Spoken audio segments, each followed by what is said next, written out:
అన్నమయ్య జిల్లా రాయచోటి రాజంపేట నియోజకవర్గ ప్రజలారా పేరు పేరున వందనం తెలియజేస్తా ఉన్నా. నిన్న జిలేబీ బాదుషా గారిని విమర్శించిన మాట వాస్తవమే, విదితమే, తదితమే. ఎందుకు విమర్శించినాడు? సిద్ధార్థ గౌడ్ అనేటోడు, ఈ ఉసిరికాయల సిద్ధార్థ గౌడ్ అనేటోడు బడుగు బలహీన వర్గాల బిడ్డ, డ్రైవర్ల కార్మికుడిని. ఇక నేను బహుజన బిడ్డని. ఇక రాత్రి నుంచి ఈ జిలేబీ గాడు, ఈ బాదుషా గాడు, ఈ సుబ్రహ్మణ్యం అనే వ్యక్తి గురించి మాట్లాడినా. దేనికి మాట్లాడినానో కూడా చెప్తా. మరి ఇతని గురించి మాట్లాడితే ఆ కమ్యూనిటీకి సంబంధించినటువంటి వ్యక్తులు, లేకపోతే ఇంకోడో కమ్యూనిటీ వర్గం తీసుకొచ్చి ఏదో మాట్లాడుతూ ఉన్నారు. నేను మాట్లాడింది కేవలం ఒక సుబ్రహ్మణ్యం అనే వ్యక్తి గురించి మాట్లాడినా. రాజంపేట నియోజకవర్గంలో అతను చేసిన చేష్టల గురించి, రాజంపేట నియోజకవర్గంలో అక్కడ ఓడిపోయిన దాని గురించి, ఇతనే చేతలారా ఓడగొట్టుకున్నాడు. మరి ఇతను మాట్లాడే మాటలు ఎట్టున్నారంటే ఇదేదో చెప్తారే, ఇక తనకే లేక బరి దగ్గర పోతాడట, కొడుకు వచ్చి సిమ్రాను కావాలి, పెరుగడ్డలు కావాలన్నాడట. ఇట్లాగా ఇక నువ్వు గెలవలేవు కానీ గెలిచినటువంటి వాళ్ళని నిందిస్తావు. ఇక నీకంటే పెద్ద చిన్న లేకుండా వాళ్ళను నిందించి మాట్లాడతావు. ఏది పడితే అది మాట్లాడుతున్నావు. దీని విషయం మీద సిద్ధార్థ గౌడ్ స్పందిస్తే నీ కింద విసిరేసిన బిస్కెట్లకు ఆశపడి సాయంత్రం అయ్యాక క్వార్టర్ మందు కోసమో బిర్యానీ ప్యాకెట్ కోసం ఆశపడే ఈ తూతుంబర్ నా కొడుకుల బ్యాచ్ దగ్గర నుంచి ఏదో ఫోన్ కాల్ చేసి బెదిరిస్తే నేను బెదిరిపోయేటోని కానరా. రే నాయనా, నేను పెద్ద మూర్ఖ నా కొడుకును. నేను క్లియర్ కట్గా సబ్జెక్టు మాట్లాడతా, గుర్తుపెట్టుకో. నేను నీ లెక్క నేను శాతగాని గాజులు వేసుకునే శ్రద్ధమ్మను కానీ నేను సబ్జెక్టు క్లియర్ కట్గా సబ్జెక్టు మాట్లాడతా. సిద్ధార్థ గౌడ్ ఏం మాట్లాడినాడు?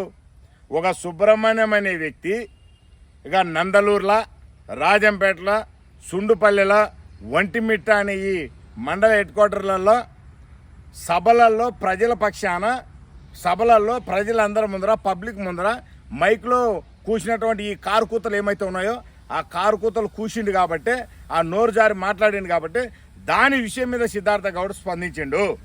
ఏమని మాట్లాడినాడు? సుబ్రహ్మణ్యం అనే వ్యక్తి 5 లక్షల రూపాయలు తీసుకున్నాడు లెటర్ హెడ్ కోసం. 30,000 రూపాయలు పల్లెటూర్లలో ట్రాన్స్ఫర్ చేస్తే 30,000 తీసుకున్నాడు లెటర్కు. ఇక ఆదాయం వచ్చేదిగా ట్రాన్స్ఫర్ చేస్తే 5 లక్షలు తీసుకున్నాడు లెటర్ కన్నావు. ఇసుక దోలేసినాడన్నావు, మట్టి దోలేసినాడన్నావు, కుటుంబ సభ్యులకే సాయం చేసినాడన్నావు. ఆ తర్వాత నువ్వేమన్నావు? ఇక వైఎస్ఆర్ వాళ్ళకు సాయం చేసినాడన్నావు.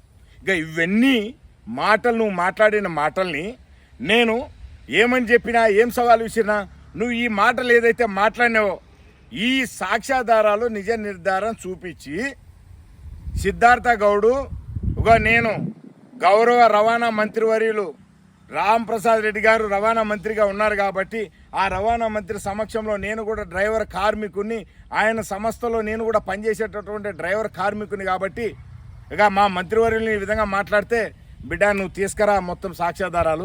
ఇక తప్పు చేసినట్టుంటే మా మంత్రివర్యులు కుటుంబ సభ్యులు కానీ తప్పు చేసినట్టుంటే తల ఉంచుతాను, నరకకపో, నా సాగుకు నేనే కారకుని అని చెప్పి ఒక లెటర్లో సంతకం పెడతానని చెప్పిన. ఇక ఒకవేళ నువ్వు నిజ నిర్ధారణ నిరూపించకపోతే ఇక నేను నీ తల నరకను, నేను అటువంటి త్యాగాలు చేయను. ఆ కత్తి నీకే ఇస్తా, నువ్వు తలకాయ నరుకుంటా, మెడకాయ నరుకుంటా, ఏ పిచ్చికాయలు నరుకుంటా నరుక్కో అని నేనే చెప్పిన. ఇక నీవేం చేస్తావు ఛాయిస్ నీకే ఇస్తానని చెప్పిన. దానికి పోయి ఈడోలో లంచుగ్గాడు బంచుగ్గాడు అని ఈ తూతుంబర్ నాయనలతోటి ఫోన్లు చేపిస్తే సిద్ధార్థ గౌడ్ బెదురుతాడు, భయపడతాడు అంటారే. నాయన, భయం అంటే మా వంట ఇంట లేదు, మా రక్తంలో లేదు భయపడ్డం. ఇక ఎవరికి భయపడను. నేను భయపడేటోడిని అయితే మేడం మల్లికార్జున రెడ్డి అనేటువంటికి రాజకీయ సమాధి కట్టేసిన, తీసుకొచ్చి లడ్డు గద చేతిలో పెట్టినట్టు పెడితే కాళ్ళతోటి తన్నేవు, నువ్వు కాళ్ళతోటి శరదనినావు, నువ్వు చెడబుట్టినావు, నువ్వు చెడదనినావు. అది తర్వాత ఇక రాయచోట్లో ఈ ఎమ్మెల్యే శ్రీకాంత్ రెడ్డి అని ఉండే గత ప్రభుత్వంలో, ఇక ఈయనకు రాజకీయ సమాధి కట్టిన. ఇక వాడేవాడు దోఫిట్గా నా మీద ఏదో మాట్లాడుతుండి, నా మీద నా మనుషుల మీద దాడి చేస్తే వాడిని ఊరికే రానియకుండా చేసేసిన, ఊరికే రానియకుండా ఊరు కరువు అయిపోయేటట్టు చేసిన. ఇక నేను ఒకటే చెప్తున్నా, మిస్టర్ సుబ్రహ్మణ్యం, నువ్వు ఏదన్నా పెట్టుకుంటే ఎవరితోటన్నా పెట్టుకో, నాకు సంబంధంలే. ఇక నువ్వు నాతో పాటు పెట్టుకున్నావు అనుకో, నీకు పుట్టగతులు రాజకీయ సమాధిని లేకుండా చేస్తా నేను. నువ్వు సిద్ధార్థ గౌడ్ గురించి తెలియకపోతే మళ్ళీ తెలుసుకో. నేను నాకు వెనక ముందు బిడ్డ పాపలు నాకు లేదు, వదిలేసిన అన్ని వదిలేసి నీతి నిజాయితీ కోసం పనిచేసేటటువంటి డ్రైవర్ కార్మికుడిని, మాకున్న రవాణా కార్మిక చట్టాలు సాధించుకోవడంలో పనిచేసే వ్యక్తిని.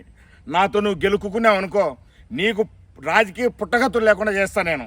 నువ్వు అనుకుంటున్నావేమో నేను శబ్దం బూన్నాను అనుకో, శ్రీకాంత్ రెడ్డిని ఒక నాశనం చేసిన రాజకీయం లేకుండా, మేడం మల్లికార్జున రెడ్డి అనేటువంటి నాశనం చేసిన, ఇంకా నీ ఒక దోఫిట్ కానీ ఒకడు వాడిని సర్వనాశనం చేసిన. ఇంకా నువ్వు ఒకనే ఉన్నావేమో, నువ్వు పద్ధతిగా ఉంటే నీ మనుషులకు చెప్పుకో, ఎవరికైనా ఉంటే ఆ ఇసిరేసిన ఆ తాగుబోతు కొడుకులు ఉంటే వాళ్ళకి చెప్పుకో, మంచి పద్ధతి ఉంటుంది. కానీ నువ్వు నాతోటి పెట్టుకొని నువ్వేదో సాధిద్దాం అనుకుంటే నేను నీ పేరు కూడా ఎందుకు ఎత్తని తెలిసిన, నువ్వు ఈ నియోజకవర్గం లేదా పక్క నియోజకవర్గం వరకే తెలుసు.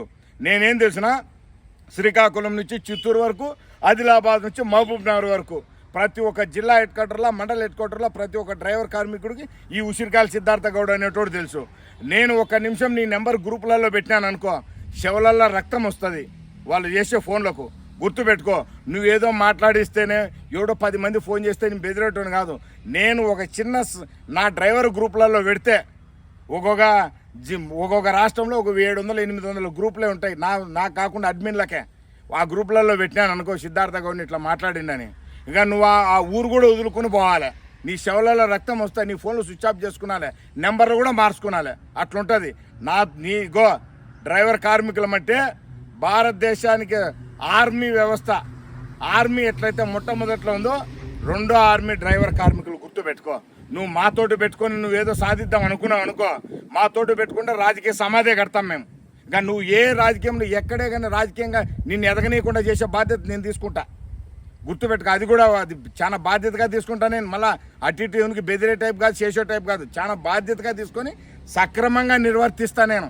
గుర్తుపెట్టుకో, అలాంటి వ్యక్తిని నేను వాడికి భయపడు చేతులు కట్టుకొని వాడి ఇచ్చే ముడుపులు తీసుకొని చేసే టైప్ కాదు నేను.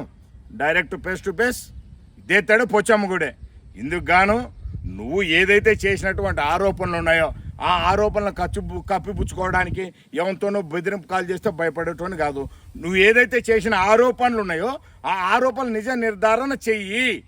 నేను విసిరిన సవాల్ను స్వీకరించకపోగా ఆ సవాల్ని స్వీకరించకపోగా ఎవడో తుతుంబరగాలతో ఫోన్లు చేపిస్తే బెదిరిపడను నేను. ఆ బెదిరేటోని కాదు నేను విసిరిన సవాలు నిజంగా నీకు విశ్వసనీయత చిత్తశుద్ధి ఉంటే, ఇక మంత్రివర్యులు చేసింది అవినీతి అని నువ్వు చెప్పినావు కదా, ఆ అవినీతికి సంబంధించి నీ దగ్గర సాక్ష్యాధారాలు ఉంటే రా బిడ్డ సుభాష్ చంద్రబోస్ విగ్రహం దగ్గరికి, ఆడనే కూర్చుందాం, ఇంకా తాడో పేడో తెలుసుకుందాం దా. మేము తప్పు చేసి ఉంటే తలిస్తానంటున్నా, నువ్వు తప్పు చేసినట్టు నిరూపించకపోతే నువ్వేమిస్తావు? ఇంకా నీకే కత్తి చేతికిస్తా, ఏం చేస్తావు చేసుకోమని చెప్పిన.